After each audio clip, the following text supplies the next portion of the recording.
এবার আসছে মরণ কামড়।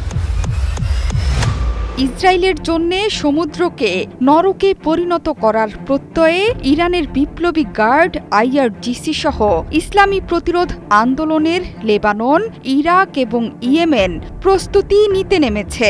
গাজায় ফিলিস্তিনিদের আগ্রাসনের জবাব দিতে যৌথ নৌ মহড়া শুরু করেছে ইরান, লেবানন, ইরাক এবং ইয়েমেন। আন্তর্জাতিক কুদস দিবসের আগে বৃহস্পতিবার ইরানের উত্তর ও দক্ষিণ আঞ্চলিক জলসীমায় পারস্য উপসাগর, মাকরান উপকূলীয় অঞ্চল এবং ক্যাম্পিয়ান সাগর জুড়ে শুরু হয়েছে যৌথ কুচকাওয়াজ।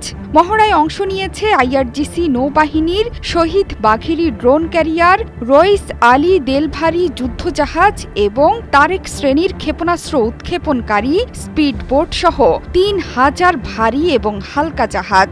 ইরানের বন্দর আব্বাস থেকে মহড়া সরাসরি সম্প্রচার করেছে ইরানি গণমাধ্যম প্রেস টিভি।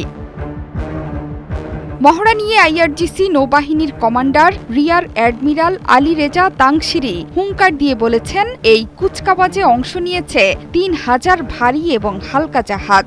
শুধু তাই নয়, কুচকাওয়াজের মূল লক্ষ্য প্রতিরোধ ফ্রন্টের সামুদ্রিক সক্ষমতা প্রদর্শন করা এবং নিপীড়ক ইসরায়েলি শাসন ব্যবস্থার প্রতি কঠিন যুদ্ধের বার্তা পৌঁছে দেয়া। আইআরজিসি ইসরায়েলের জন্য সমুদ্রকে নরকে পরিণত করাই এই যুদ্ধ মহড়ার উদ্দেশ্য।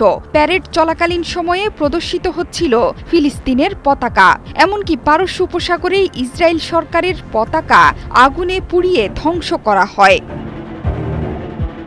আইআরজিসি কমান্ডার আরও বলেছেন, নৌবাহিনী ইসলামী বিপ্লবের নেতা আয়াতুল্লাহ আলী খামেনির নির্দেশে এই যৌথ নৌমহড়া শুরু করেছে।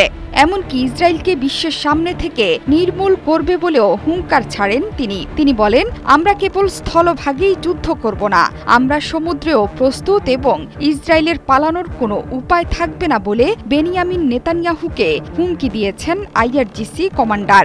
ইরান এরই মধ্যে অপারেশন ট্রু প্রমিস 3-র হুমকিও দিয়ে রেখেছে। যে কোনো মুহূর্তেই ইসরায়েল এবং যুক্তরাষ্ট্রকে ধ্বংসে যুদ্ধ শুরু করবে প্রতিরোধ যোদ্ধারা। সেই লক্ষ্যেই এবার ইসরায়েলকে ধ্বংসে সাগরে প্রতিরোধ যোদ্ধাদের নিয়ে তাণ্ডব চালাচ্ছে ইরান।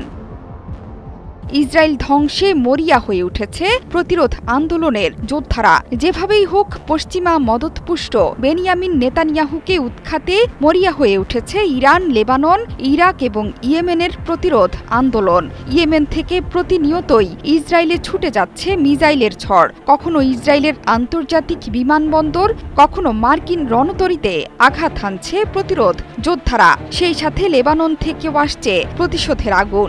শুধু ইসরায়েলি নয়, মার্কিন হুমকি মোকাবেলায় প্রস্তুতি নিচ্ছে ইরান সহ মধ্যপ্রাচ্য জুড়ে থাকা তেহরানের ছায়াযোদ্ধারা। এমনকি ট্রাম্পের পরমাণু আলোচনার প্রস্তাব নিয়ে দেয়া চিঠির কঠিন জবাব দেওয়ার জন্যও প্রস্তুতি নিচ্ছে তেহরান।